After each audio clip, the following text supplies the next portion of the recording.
जब मेरा अधिकार अन्य राज्यों में नहीं तो अन्य राज्यों का अधिकार मेरे यहाँ क्या। और उसके बाद संवैधानिक बात करते हैं तो खत्म कीजिए बाउंड्री वाल।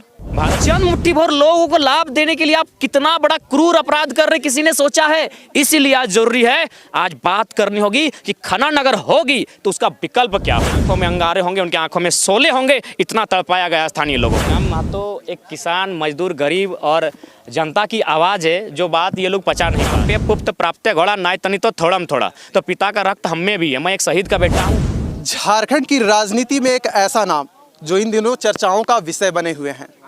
1932 आधारित स्थानीय नीति, नियोजन नीति और भाषा विवाद कुछ ऐसे मुद्दे थे जिन्होंने इसे ब्रह्मास्त्र के रूप में इन्होंने उपयोग किया और यही कारण रहा कि राज्य में इन्होंने विख्याति प्राप्त की।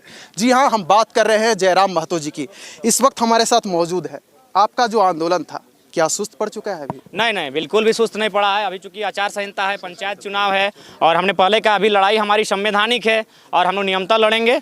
और फिलहाल अंदर खाने रणनीति बन रही है, लोगों से संपर्क कर रहे हैं, 10-20 की संख्या में लोगों से मिल रहे हैं और मिलते हुए आगे की रणनीति बृहद कैसी होगी उस पर हम लोग बातचीत कर रहे हैं। जयराम जी, राजनीतिक गलियारों में ऐसी चर्चाएं हैं कि कोई कहता है कि आप आजसू के एजेंट हैं, कोई कहता है कि आप बीजेपी के एजेंट हैं, कोई कहता है कि आप जेएमएम के एजेंट हैं। जयराम महतो की मुख से हम सुनना चाहते हैं कि आखिरकार जयराम महतो किसके एजेंट?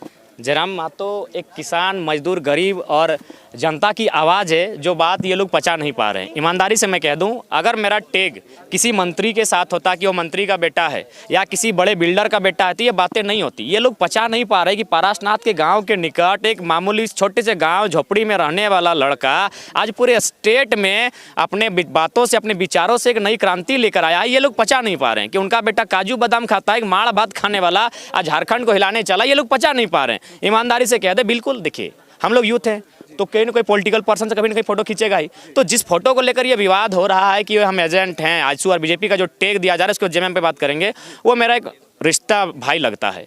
उसका फोटो ढोलू महतो से भी है, उसका फोटो जगन्नाथ महतो से भी है, अमित महतो से भी है और डॉक्टर अजय कुमार से भी है, बाबूलाल मरांडी से भी, यानी 5 पॉलिटिकल पार्टी से उसका फोटो है। तो ऐसे में चूंकि लोगों को चाहिए वह मुद्दा जिससे वो उसको वायरल करके इस आंदोलन को डिस्टर्ब कर सके, हमको टॉर्चर कर सके, ऐसा नहीं है। आज हम शुद्ध रूप से ये माटी की लड़ाई है। अभी तक आप चाहे तो सर्वे कर ले, आप चाहे तो आंकड़े उठा ले, किसी भी पार्टी का मैं प्राथमिक सदस्य भी नहीं हूं, ना किसी के पार्टी के मीटिंग में कभी गया हूं। हाँ, लोकतंत्र होने के नाते चुनाव के 10 दिन पहले प्रचार किया है, ये सत्य है। राजनीतिक गलियारों में ये भी चर्चाएं हैं कि जयराम महतो जी जब अपना भाषण देते हैं तो दूर दूर से, सुदूर इलाकों से लोग उनका भाषण सुनने के लिए चले आते हैं। तो इसके पीछे जो जयराम महतो जी की जो वाणी है काफ़ी स्पष्ट है कि दूर दूर तक सुनाई देती है, या फिर आपका राजनीतिक स्वार्थ है, कहीं से फंडिंग हो रहा है? क्योंकि ऐसी चर्चाएं हैं, क्या कहेंगे आप इस पर? पहली बात, भाषा आंदोलन 3 महीना हुआ है, आप जाइए उससे पहले मेरा 10 साल का बैकग्राउंड उठाइएगा। मेरी बातें स्पष्ट शुरू से, मैं शुरू से क्रांतिकारी छवि का व्यक्ति हूँ। उसका कारण है कि मेरे पिता का रक्त बहा है झारखंड बनाने में। और एक कहावत है हमारी भाषा में कि बापे पुप्त प्राप्त घोड़ा नाय तनी तो थोड़म थोड़ा, तो पिता का रक्त हम में भी है। मैं एक शहीद का बेटा हूँ, उस पिता का पुत्र हूँ जिनका संबंध विनोद बिहारी महतो कॉमरेड AK रॉय के साथ था कोयलांचल की सरजमी में। तो कहीं ना कहीं उनका असर मुझ पर है। आप जाइए, मेरा कोई भी वीडियो, मेरा पोस्ट अभी भी FB में होगा, बहुत सारे लोगों के यूट्यूब चैनल में होगा। मैं क्रांतिकारी शुरू से, मैं आधी रातों हमेशा इस बात पर चिंतन करता हूं, राज्य की, देश की स्थिति पर, कभी कभी तो मैं प्रकृति पर भी सवाल खड़ा करता हूं। तो मैं हमेशा चिंतनशील रहा हूं, मैं हमेशा विचारक के रूप में विचार प्रकट मैंने किया है। वही विचार आज मुझे झारखंड आंदोलन के लिए प्रेरित किए हैं और उन विचारों के कारण आज मैं मजबूती के साथ और सशक्त के साथ अपनी आवाज को रखता हूं। क्या जयराम महतो को बिहार के लोगों से, उत्तर प्रदेश के लोगों से या अन्य राज्यों के लोगों से कोई दिक्कत है, कोई परेशानी है? क्या है? बिल्कुल किसी राज्य के लोगों से परेशानी नहीं है। हम तो बंगाल प्रेसिडेंसी में थे, बंगाल, बिहार, उड़ीसा, झारखंड, मान लेते हैं हम लोग 4 भाई हैं, तो उस नाते हम छोटा भाई हैं। यानी अगर अधिकार किसी को मिलना चाहिए तो छोटा को मिलना चाहिए। चलिए, हमको बिहार में 25% दिलाइए, बंगाल में और उड़ीसा में, सारा मामला खत्म कीजिए। जब मेरा अधिकार अन्य राज्यों में नहीं, जब मेरा झारखंडी अधिकार अन्य राज्यों में नहीं होना चाहिए। मैं भी चाहता हूं कि गुजरात गुजराती के लिए सुरक्षित रहे, महाराष्ट्र मराठी के लिए रहे, बंगाल बंगाली के लिए, हमको वहां डिस्टर्ब नहीं करना चाहते हैं। जब मेरा अधिकार अन्य राज्यों में नहीं तो अन्य राज्यों का अधिकार मेरे यहाँ क्या। और उसके बाद संवैधानिक बात करते हैं तो खत्म कीजिए बाउंड्री वाल।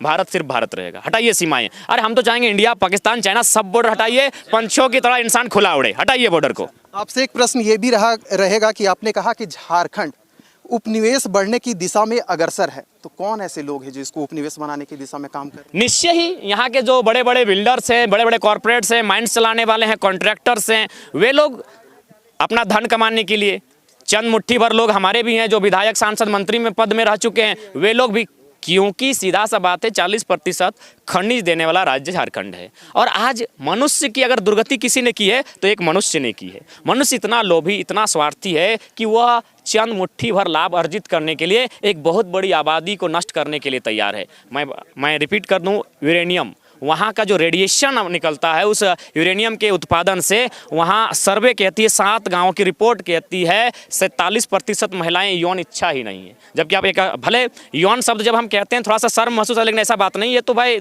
प्रकृति का विधान है। यौन के माध्यम से सृष्टि का सृजन होता है। आज हमारे पास मोबाइल रहे या ना रहे, किताबें कलमें रहें या ना रहे, दुनिया रहेगी, लेकिन क्या रहेगा? एक भोजन और दूसरा यौन। भोजन से आप जिंदा रहेंगे और यौन से आपकी सृष्टि आगे बढ़ेगी। वहाँ की महिलाओं में यौन इच्छा ही समाप्त हो चुकी है, कारण रेडिएशन। तो चंद मुट्ठी भर लोगों को लाभ देने के लिए आप कितना बड़ा क्रूर अपराध कर रहे, किसी ने सोचा है? इसीलिए आज जरूरी है, आज बात करनी होगी कि खनन अगर होगी तो उसका विकल्प क्या होगा। विकल्प की अगर यदि बात नहीं होगी तो आज झारखंड को मृत अवस्था में जाएगा झारखंड, और झारखंड एक दिन मृत हो जाएगा।